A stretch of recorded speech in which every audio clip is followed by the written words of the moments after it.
Dive into the world of educational psychology, where understanding the tapestry of learning styles is not just insightful, it's transformative for educators and students alike.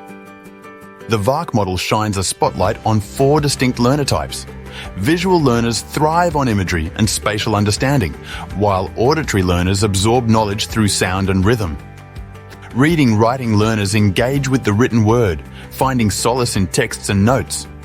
Kinesthetic learners, on the other hand, grasp concepts by doing, embracing hands-on experiences and movement. Beyond VARK, there's Gardner's Multiple Intelligences, which celebrates diverse intellectual strengths from musical to interpersonal.